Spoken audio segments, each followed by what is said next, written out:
weekend, and the Tribe and the Browns as well. So let's go to the phone lines. Dan Wismar from the Cleveland Fan with us. Dan, how you doing, brother? I'm doing great, J-Rock. How are you? I'm fantastic. Thanks for being here with us, man. No problem. We can get to the Tribe later. They took a little bit of air out of our balloon last night, but been playing pretty well lately, and we're not ready to throw the shovel full of dirt on that grave just yet. But absolutely anyway, not. It was a decent start for the Buckeyes, so maybe we should start there. Yeah, let's start there. As the Buckeyes started their season here this past weekend, and JT Barrett started his career. We talked about the game the other day a little bit, but give me your thoughts on Barrett there. And the main question for me wasn't at quarterback. It was with the defensive front, especially the front seven and that defensive line. And we knew Navy was a running team, and they lived up to the record. They ran for 370 yards, but some of those gashes are just something for a team that you primarily are only defending the run. Some worrisome things for later on in the season to me. What was your thoughts on game one against Navy? Well, let's start with the offense and JT Barrett. I thought he did what they asked of him, and that was don't lose the game by making mistakes. He looked very under control. He looked very cool. He did obviously panic a little bit and made the one bad throw that got picked off, cost his team some points almost assuredly there. But really, that was it. 12 out of 15. If you had told me before the game, JT would go 12 of 15 with one drop, by the way. 2 touchdowns and 1 interception and 226 yards passing, and would also be the team's leading rusher with 50 yards. I would have said, yeah, give me some of that. So I think he was as advertised. I thought the announcers were a little bit unfair to him, talking the whole game about, well, he's not the runner Braxton Miller is. First of all, show me the runner Braxton Miller is. It's not Braxton Miller, and and you'll have a nice player. I thought he ran the ball very effectively. He had a 13-yard run. He had a 16-yard run. He led the team in rushing. He got some yards when he had to, and seemed like he made mostly the right decisions on the read option.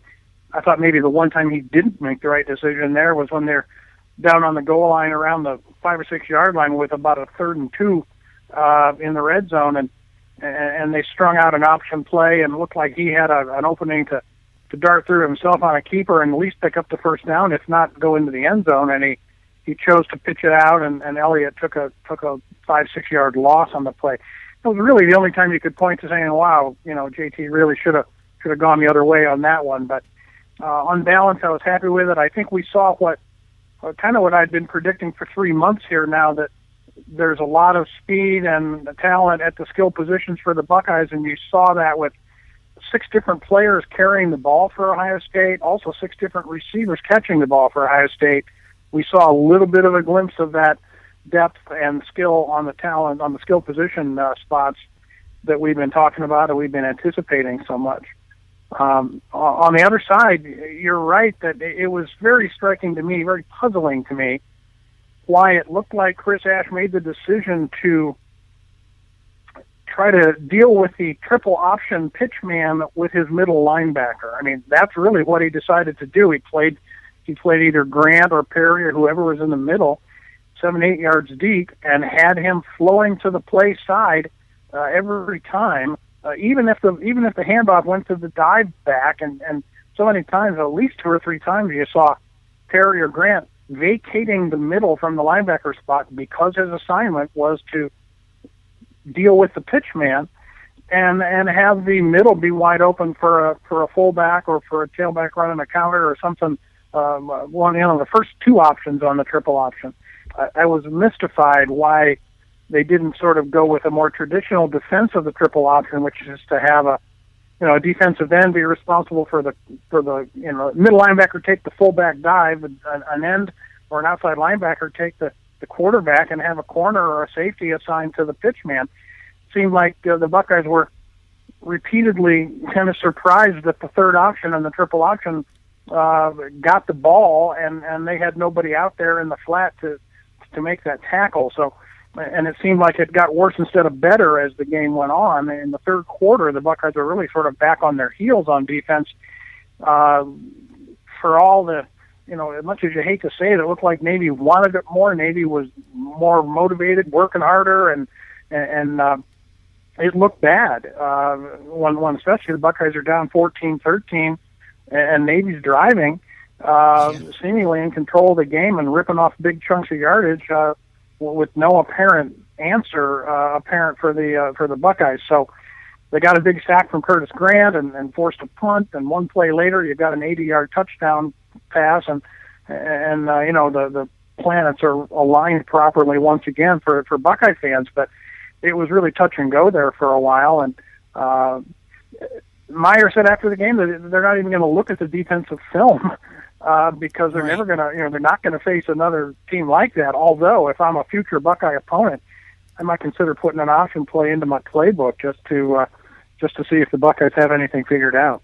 For real, you talk about the Manziel package. I'm putting the Navy package in if I'm playing Ohio State the rest of this season. I'm going, hey, let's just give them something to think about here. The week before I play Ohio State, I'm throwing one option play in at the end of the game. Let's give them something to think about before next week. But now that front line, that I don't know how Michael Bennett or Adolphus Washington could have played any better, and Billy Bosa too. All three of them just had, I thought, phenomenal games. They were asked to do so much. I mean, yes. The commentators, Danielson, kept noting how spread out they were and how much pressure that put on those tackles to take care of that fullback dive and to take care of the middle run game. And boy, they did it. They obviously got burned a couple times on the fullback dive, more really on an inside counter play that was clicking for Navy for a while there, but boy, those guys played a heck of a ball game, and really we saw some young players for Ohio State stepping up and really showing their promise. I think Deron Lee was one of them. He missed a tackle or two, but boy, he had some impact plays as well. Not just the 61-yard touchdown on the fumble return, but sticking some people from his linebacker position. And I thought that Curtis Grant played more aggressively, and while I think he's limited still and will eventually be replaced, I thought he showed some spunk. He's not one of the young players. I mean, Von Bell certainly comes to mind as a guy who played a good game and solidified himself as the starting free safety for this team with several saving tackles on running plays. Tyvis Powell had 13 tackles and from the other safety spot and graded out well. But although he too, let a couple tackles slip out of his grasp, and the tackling problems for the Buckeyes that we've seen over the last couple of years are certainly not gone away. But they weathered the storm and wore them down at the end with really a fairly simple offensive attack. It didn't go much beyond the inside running from the H-back position with the Dontre Wilsons and Jalen Marshalls, who both look very, very good. And I think you got a glimpse of what Curtis Samuel, the freshman, is going to bring. He looks like the real deal. Ezekiel Elliott looked like a guy maybe coming back off of a wrist surgery, and a guy who hasn't gotten a lot of reps. He looked a little bit rusty, but he's also a nice running back. There's so many of those kids that Meyer can now rotate in on offense, and we got a little taste of it. We didn't break any long ones except for the long Devin Smith touchdown, but I think you saw what you can expect going forward on the offensive side, and they haven't even scratched the surface of the playbook because Urban doesn't want to do that, and I think we'll see that playbook open up a little bit more this Saturday. Well, yeah, he was even mentioning that about expanding the playbook. You brought up Deron Lee. He said, it was funny, I saw his quote. He said the front seven happy now, especially the front four there, glad that they don't have to deal with the double teams that they took during that. Because like you said, they were doing a lot of work up front there, and now they get back to some normal football, getting after the quarterback and seeing what they got. And like you said, this week is going to be different. Every week will be different. Last week was the one that's different from everything else. So, number one, it's hard to judge there until you get into a more traditional one. And then I saw Coach Beamer, and he was attributed to a quote that said he believes teams make their biggest group improvement from week 1 to week 2 in the football season. Of course, guys make individual improvements and teams get better as the season goes, but your largest jump, and that would seem to make the most sense because you got most of your work done before the season, but then you get out there the first time and you see which light bulbs need to be changed and which extensions aren't plugged in the right place, and then you come out in week 2 and you've made your bulk tweaks, and then everything else is just week to week improvements and tweaking from there. Do you think that's accurate as well? Oh, sure, and I think there's the reason that's the cliche, that's the where you notice the biggest improvement of your team between game 1 and game 2, or from game 1 to game 2. That's legit. And in the case of the Buckeyes, they had several positions, left guard, free Open. safety, among others, where they came into the game with an either-or sort of situation. And I think those things are solidifying themselves. I mentioned Von Bell with his performance really nailed down the free safety spot over Cameron Burrows, another untested but talented player. And the biggest concern going forward for Meyer, I think, is the offensive line. He'll be the first to tell you that. You lost 4 guys. 3 of them are on NFL rosters today. Corey Linsley, by the way, starting for the Packers at center. Looks like Jack Muhort might start for the Colts. And Andrew Norwell made the Panthers. So the only one of those 4 linemen that graduated last year, Marcus Hall, he was in an NFL camp and was cut. But that's a lot to absorb, and we're seeing that. You may have talented kids on that offensive line, but they're inexperienced, and that's going to show. It certainly showed against Navy, where they got beat for a couple of sacks, and there was some penetration, there was some confusion. I think you saw. They also had some guys flipped around.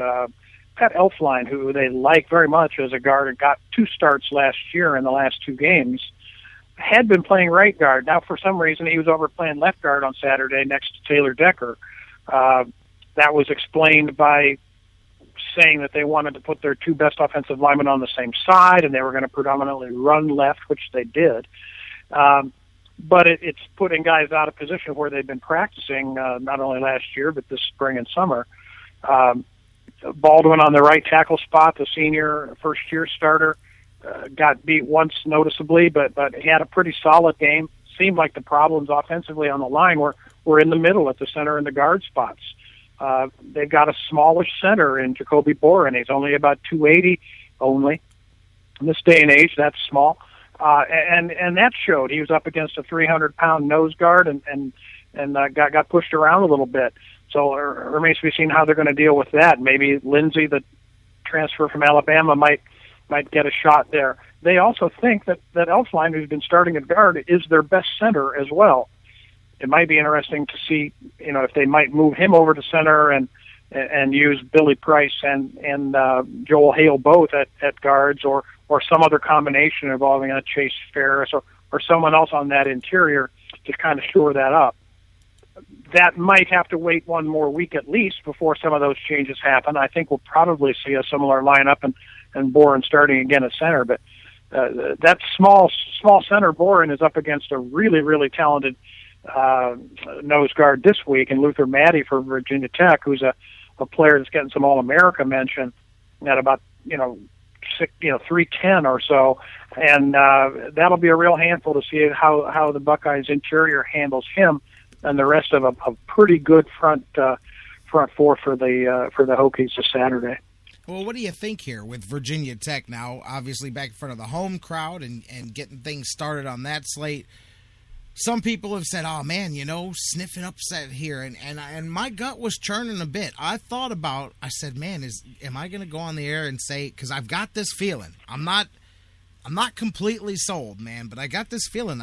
I know that there's going to be, we've mentioned a game or 2 that are going to catch the Buckeyes by surprise anyway, but man, something about this game, my spider sense is tingling, I guess is the best way to put it.